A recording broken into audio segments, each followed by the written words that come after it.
Welcome back to my YouTube channel. ನಾವಿವತ್ತು ಹೋಗ್ತಿದ್ದೀವಿ ರಾಯರ ದರ್ಶನಕ್ಕೆ, ಅಂದರೆ ಮಂತ್ರಾಲಯಕ್ಕೆ.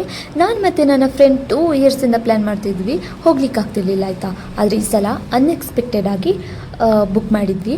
ನಾವು ಹೋಗ್ತಿರೋದು ಟ್ರೈನ್ ಬಂದು 11:15ಗೆ. ಆದರೆ ನಾವು ಬೇಗ ಹೋದರೆ ಒಳ್ಳೆಯದು ಅಂತ 10 o'clockಗೆ ರೂಮ್ ಬಿಟ್ಟಿದ್ವಿ ಆಯಿತಾ. ಆದರೆ ನಮ್ಮ ಬ್ಯಾಡ್ ಲಕ್ಕಿಗೆ 1.5 hour ವೆಯ್ಟ್ ಮಾಡಬೇಕಾಯಿತು. 11:15ಗೆ ಇದ್ದ ಟ್ರೈನ್ 12:15ಗೆ ಆಯಿತು. ಯಾವುದಕ್ಕೂ ಹೆಲ್ಪ್ ಆಗಲಿ ಅಂತ ವೆರಿ ಸ್ಮೈ ಟ್ರೈನ್ ಆ್ಯಪನ್ನು ಡೌನ್ಲೋಡ್ ಮಾಡಿಕೊಂಡು ವೆಯ್ಟ್ ಮಾಡ್ತಿದ್ವಿ. ಒಂದು ಗುಡ್ ಲಕ್ ಅಂದರೆ ನನ್ನ ಪಕ್ಕ ಕೂತಿದ್ದ ಆಂಟಿ ಮತ್ತು ಒಬ್ಬರು ಅಂಕಲ್, ಅವರ ಮಗ ಟ್ರೈನ್ ಅಲ್ಲೇ ಕೆಲಸ ಮಾಡೋದಾಯ್ತಾ ಆಫೀಸಲ್ಲಿ. ಸೊ ಅವ್ರ ಜೊತೆ ಮಾತಾಡಿಕೊಂಡು ಪರಿಚಯ ಮಾಡಿಕೊಂಡು ಸೀದಾ ಅವ್ರ ಜೊತೆನೇ ಹೋದ್ವಿ. ಅವರು ಸಹ ಅದೇ ಕಡೆ ಹೋಗ್ತಾಯಿದ್ರು. ಸೊ ಫೈನಲಿ ಅಂತೂ ಇಂತೂ ವೆಯ್ಟ್ ಮಾಡಿದ್ದು ಕ್ಷಣ ಹತ್ತಿರ ಬರ್ತಿದೆ. ಟ್ರೈನು ಬಂತು ಗೈಸ್. ಫೈನಲಿ ನಾವು ಟ್ರೈನಲ್ಲಿ ಕೂತಿದ್ದೀವಿ. ವಿಠಲ ಪನೊಂದುಲ್ಲ ಪನ್ಯ ದಾದಡ ಪನ್ ಎಂತ ಗೊತ್ತಾ ಗೈಸ್, ಹೆಲೋ ಗೈಸ್, ನಮ್ಮದು ಈಗ ಟ್ರಿಪ್ ಹೊರಟಿದೆ. ಎಲ್ಲಿಗೆ? ನಿನ್ನ ಅಜ್ಜನ ಮನೆಗೆ. ಎಂತ ಗಮ್ಮತ್ತು ಗೊತ್ತಾ, ನಾವೀಗ ಒಂದು ಪ್ಲೇಸಿಗೆ ಹೊರಟಿದ್ದೀವಿ ಆಯಿತಾ. ಅದಕ್ಕೂ ಮುಂಚೆ ಒಂದು ಹೇಳಬೇಕು, ಇಲ್ಲಿ ಟ್ರೈನಿಗಂತ ವೆಯ್ಟ್ ಮಾಡ್ತಿದ್ವಿ ಆಯಿತಾ. ಆವಾಗ ನಮಗೆ ಯಾರೋ ಒಂದು ಆಫರ್ ಸಿಕ್ಕಿದ್ರು ಅನ್ಎಕ್ಸ್ಪೆಕ್ಟೆಡ್ ಆಗಿ ಒಬ್ರು ಸಿಕ್ಕಿದ್ರು ಆಯಿತಾ. ಅವರೆಂತ ಹೇಳಿದ್ರು ಗೊತ್ತಾ, ಹೀಗೆ ಮಾತಾಡ್ತಾ ಇದ್ರು. ನಾವು ಚಂದನಿದ್ದೀವಿ ಮಾತಾಡ್ತಿದ್ದಾರೆ ಅಂತ ನಾವು ಮಾತಾಡ್ತಿದ್ವಿ. ಬಂದದ್ದು 3 ಜನ ಅಲ್ಲ ಅಂತ. ಅವರು ಲಾಸ್ಟಿಗೆ ನಮ್ಮ ಮನೇಲಿ 2 ಹೆಣ್ಣು ಮಕ್ಕಳು ಬೇಕಿದ್ರು ಅಂತ ಹೇಳಿದರು. ನಮಗೆ ಫಸ್ಟಿಗೆ ಫ್ಲ್ಯಾಶ್ ಆಗಲಿಲ್ಲ ಅಷ್ಟು. ನಾನು ಮತ್ತೆ ಸುಖೇತ ಯೋಚನೆ ಮಾಡ್ತಾ ಇದ್ವಿ, ಮಾತಾಡ್ತೇವೆ, ಓ ಹೌದಾ ಅಂತ. ನೆಕ್ಸ್ಟ್ ನೋಡಿದರೆ ಅವ್ರು ಹೇಳ್ತಾರೆ, ನಮ್ಮ ಮನೇಲಿ ತೋಟ ಉಂಟು, ಮಕ್ಕಳಿಗೆ ಗೌರ್ಮೆಂಟ್ ಕೆಲಸ ಉಂಟು, 2 ಗಂಡು ಮಕ್ಕಳು ಅಂತ. ಆಮೇಲೆ ಫ್ಲ್ಯಾಶ್ ಆಯಿತು ನಮ್ಮಲ್ಲಿ. ಇದೊಂದು ಅನ್ಎಕ್ಸ್ಪೆಕ್ಟೆಡ್ ಆಗಿ ನಡೆದದ್ದು ಗೈಸ್. ಆದ್ರೂ ಎಂತ ಬೇಕಾದ್ರೆ ಆಗ್ಲಿ, ಇವಳಿಗೊಂದು ಹುಡುಗ ಹುಡುಕುವುದು ಕೆಲಸ ತಪ್ಪಿದೆ. ಒಂದೇ ಮನೆಗೆ buy 1 get 1 free. Government job ಆಗಿದ್ದಾರೆ, ಡೆಸ್ಟಿನೇಷನ್ ಒಂದೇ ಆದ್ರೆ ಅವರು ಸಿಗ್ತಾರೆ ಮತ್ತೆ.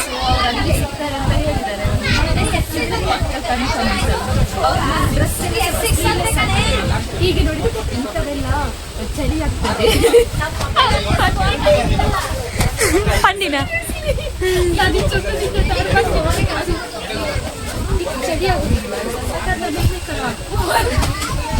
ನಾನು ಇನ್ನು ಮದುವೆ ಆಗಿ ಹೋದ್ರೆ ಕೊಟ್ಟು ಹಾಕು, ಅದು ಹಾಕು.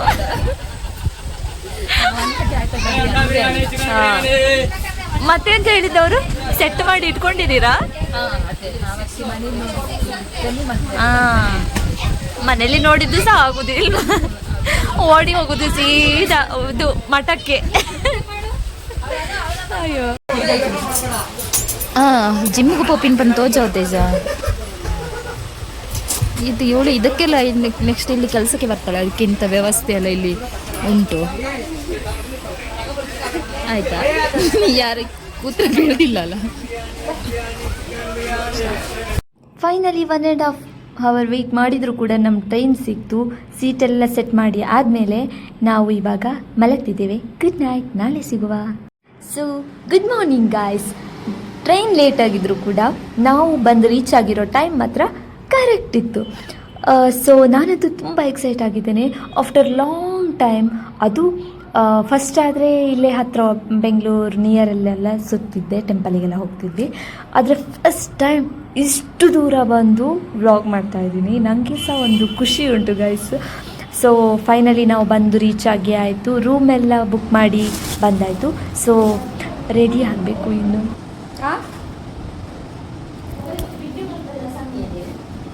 ಏನು ರೈಲ್ವೆ ಸ್ಟೇಷನಿಂದ ಆಲ್ಮೋಸ್ಟ್ 15 ಕಿಲೋಮೀಟರ್ ಈ ಕಡೆ ಬರಬೇಕು ಆಯಿತಾ. ಅಲ್ಲಿ ರೈಲ್ವೆ ಸ್ಟೇಷನ್ ಹೊರಗಡೆ ಬರುವಾಗಲೇ ನಮಗೆ ಆಲ್ಮೋಸ್ಟ್ ಎಲ್ಲ ಆಟೋ ಎಲ್ಲ ಕಾಣಿಸ್ಲಿಕ್ಕೆ ಸ್ಟಾರ್ಟ್ ಆಗುತ್ತೆ. ಎಲ್ಲರೂ ಕರೀತಾರೆ ಬನ್ನಿ ಬನ್ನಿ ಅಂತ. ಸೊ ಪರ್ ಪರ್ಸನ್ಗೆ ನಮಗೆ ಚಾರ್ಜ್ ಮಾಡಿದ್ದು ಪರ್ ಹೆಡ್ಗೆ 50 ರುಪೀಸ್. ಸೊ ನಾವು 3 ಜನ ಇದ್ವಿ, ನಮ್ಮ ಜೊತೆ ಇನ್ನೊಂದು 4-5 ಜನನ ಹಾಕಿದರು. ಸೊ ಅಲ್ಲಿಂದ ಬಂದ ಕೂಡಲೇ ನಾವು ಮಾಡಿದ್ದು ರೂಮ್ ಬುಕ್.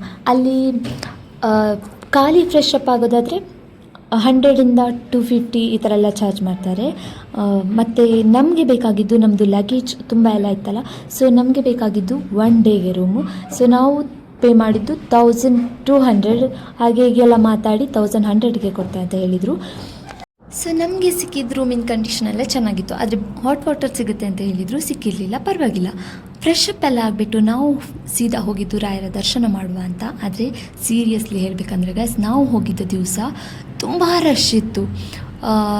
ಅಲ್ಲಿ ಬಂದವರು ಸಹ ಹೇಳ್ತಾಯಿದ್ರು ಇವತ್ತು ತುಂಬ ರಶ್ ಇದೆ ರಾಯರ ದರ್ಶನಕ್ಕೆ ಅಂತ. ಸೊ ನಾವು 10-15 ಆ ಥರ ಕ್ಯೂ ಅಲ್ಲಿ ನಿಂತಿದ್ವಿ. ನಮ್ಮದು ದರ್ಶನ ಆಗುವ ಟೈಮ್ ಬಂದು ಒಂದು 1 o'clock ಪ್ಲಸ್ ಆಗಿತ್ತು. ಅಂದರೆ 3 hour ತನಕ ನಾವು ತುಂಬ ವೆಯ್ಟ್ ಮಾಡಿದ್ವಿ.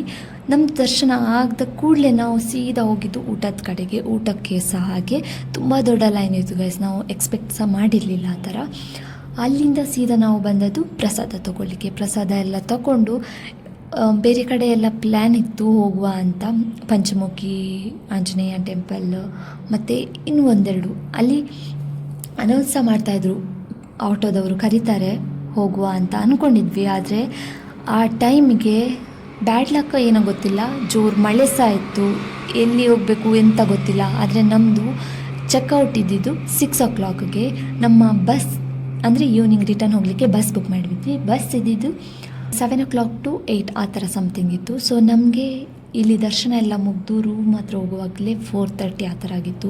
ಇನ್ನು ಬೇರೆ ಪ್ಲೇಸಸ್ಲೆಲ್ಲ ಕವರ್ ಮಾಡಲಿಕ್ಕೆ ಆಗಲ್ಲ, ಕಷ್ಟ ಆಗುತ್ತೆ ಅಂತ ಗೊತ್ತಾಯಿತು. ಸೊ ನಾವು ಎಂತ ಮಾಡಿದ್ವಿ ಅಂದರೆ ಸೀದಾ ರೂಮಿಗೆ ಹೋಗಿ ಸ್ವಲ್ಪ ಡ್ರೆಸ್ ಚೇಂಜ್ ಎಲ್ಲ ಮಾಡಿಕೊಂಡು ಅಲ್ಲಿ ಸ್ವಲ್ಪ ಹೊತ್ತು ರೆಸ್ಟ್ ಮಾಡಿ ಮತ್ತೆ ಸೀದಾ ಹೋಗುವ ಅಂತ ಪ್ಲ್ಯಾನ್ ಆಗಿದ್ವಿ. ಸೊ ನೆಕ್ಸ್ಟ್ ಖಂಡಿತ ಬರ್ತೇವೆ ರಿಟರ್ನ್. ನಾವು ತುಂಬ ಪ್ಲೇಸಸ್ ಎಲ್ಲ ನೋಡಲಿಕ್ಕಿದೆ. ಮತ್ತು ಅಲ್ಲಿ ಈ ಸಲ ಕವರ್ ಮಾಡಲಿಕ್ಕೆ ಆಗದೆ ಇರೋ ಪ್ಲೇಸನ್ನು ನೆಕ್ಸ್ಟ್ ಕವರ್ ಮಾಡಬೇಕಂತ ಅಂದ್ಕೊಂಡಿದ್ವಿ. ಗೊತ್ತಿಲ್ಲ ಆ ಟೈಮ್ ಯಾವಾಗ ಬರ್ತದೆ ಅಂತ. ಯಾಕಂದರೆ ರಾಯರನ್ನು ನೋಡಲಿಕ್ಕೆ ನಾವು ಪ್ಲ್ಯಾನ್ ಮಾಡೋದಲ್ಲ, ರಾಯರೇ ಪ್ಲ್ಯಾನ್ ಮಾಡಿ ನಮ್ಮನ್ನು ಅಲ್ಲಿಗೆ ಕರ್ಸ್ಕೋತಾರೆ. ಅದಂತೂ ನನಗೆ ತುಂಬ ಚೆನ್ನಾಗಿ ಎಕ್ಸ್ಪೀರಿಯೆನ್ಸ್ ಆಯಿತು. ಯಾಕಂದರೆ 2 years ಗೈಸ್, 2 years ಅಂದರೆ ಏನು ತಮಾಷೆ ಅಲ್ಲ. ಯಾಕಂದರೆ ನಾವು 2 yearsಯಿಂದ ಪ್ಲ್ಯಾನ್ ಮಾಡ್ತಿದ್ವಿ, ಹೋಗುವ ರಾಯರ ದರ್ಶನ ಮಾಡಬೇಕು, ಮಂತ್ರಾಲಯಕ್ಕೆ ಹೋಗಬೇಕು. ಯಾವಾಗ ನೋಡಿದರೂ ರೀಲ್ಸ್ ಬರಬೇಕಾದ್ರೆ ಅಂದ್ಕೊಳ್ತಿದ್ವಿ, ಓ ರಾಯರ ದರ್ಶನ ಮಾಡಲಿಕ್ಕೆ ಹೋಗಬೇಕು, ಮಂತ್ರಾಲಯಕ್ಕೆ ಹೋಗಬೇಕು ಅಂತ. ಎಲ್ಲರೂ ಆಲ್ಮೋಸ್ಟ್ ಬೆಂಗಳೂರಲ್ಲಿ ಅಂತೂ ತುಂಬ ಜನರದ್ದು ಡ್ರೀಮ್ ಮಂತ್ರಾಲಯಕ್ಕೆ ಹೋಗ್ಬೇಕಂತ. ಸೊ ಗೊತ್ತಿಲ್ಲ ಗೈಸ್, ಫೈನಲಿ ಆ ದಿನ ಬಂದಿದೆ. ನಾವೀಗ ಇದ್ದೀವಿ ಮಂತ್ರಾಲಯ. ನನಗೆ ಎಕ್ಸ್ಪೆಕ್ಟ್ ಸಹ ಮಾಡಲಿಕ್ಕೆ ಆಗ್ತಾಯಿಲ್ಲ ನಾನು ಮಂತ್ರಾಲಯಕ್ಕೆ ಬಂದಿದ್ದೀನಿ ಅಂತ. ತುಂಬ ಖುಷಿ ಆಯಿತು ನನಗೆ ಇಲ್ಲಿಗೆ ಬಂದು. ಸೊ ಇದು ನನ್ನ ದಿನ ಗೈಸ್. ಅಂದ್ಕೊಂಡಿದ್ವಿ ಅಷ್ಟು ಜನದ ಮಧ್ಯೆಗೆ ಅವರು ಆಂಟಿ ಮತ್ತು ಅಂಕಲ್ ಸಿಗ್ಬೋದಾ ಅಂತ. ಫೈನಲಿ ಅವರು ಕೂಡ ಸಿಕ್ಕಿದ್ದಾರೆ ನಾವು ಹೊರಡೋ ಟೈಮಿಗೆ. ಹಾಯ್ ಗೈಸ್, ಸೊ ಫೈನಲಿ ನಂದು ಮತ್ತು ಸುಖೆ ತಂದು 2 yearsಯಿಂದ ಇದ್ದ ಒಂದು ಕನಸು ನಾವು ನನಸು ಮಾಡ್ಕೊಂಡಿದ್ದೇವೆ. ಹೆವಿ ಸಾಕಾಯಿತು ಮಾತ್ರ. ಇಲ್ಲಿ ದರ್ಶನಕ್ಕೆ ವೆಯ್ಟ್ ಮಾಡಿ, ಊಟಕ್ಕೆ ವೆಯ್ಟ್ ಮಾಡಿ, ಮತ್ತು ಪ್ರಸಾದಕ್ಕೆ ಫುಲ್ ಸುತ್ತಿ ಹಾಂ. ಇಲ್ಲಿ ಮಾತ್ರ ಒಂದೆಂತ ಕಲಿತದಂದರೆ ಪೇಷನ್ಸ್ ಇಂಪಾರ್ಟೆಂಟ್ ಇಲ್ಲಿ ಮಾತ್ರ. ಪೇಷನ್ಸ್ ಇಲ್ಲದಿದ್ದವರು ಮಾತ್ರ ಅರ್ಧಕ್ಕೆ ಹೋಗ್ತೇನೆ ಅಂತ ಹೇಳ್ತಾರೆ. ಇನ್ನು ಫುಲ್ ಇದೆಲ್ಲ ಪ್ಯಾಕಪ್ ಮಾಡೋದು 6 o'clockಗೆ ಚೆಕ್ಔಟ್ ಆಗಬೇಕು. ಸೊ ಸುಸ್ತಾಗಿದೆ. ಇವ್ರದ್ದು ಮನ್ಕೊಂಬುದೊಂದೇ ಪ್ಯಾಕಿಂಗ್ ಮಾಡೋದಿತ್ತು, ರಿಟರ್ನ್ ಹೋಗ್ತಿಲ್ಲ. ಸೊ ಗೈಸ್ ಪುರ್ಸೊತ್ತಿಗೆ ಬನ್ನಿ ಪ್ಯಾಕ್ ಮಾಡಿ ಕೊಟ್ಟು ಹೋಗಿ. ನನಗೆ ಆಗೋದಿಲ್ಲ ಗೈಸ್.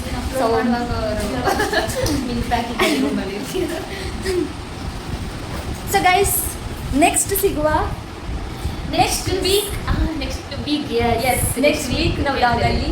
ಸೊ ಬಾಯ್ ಬಾಯ್.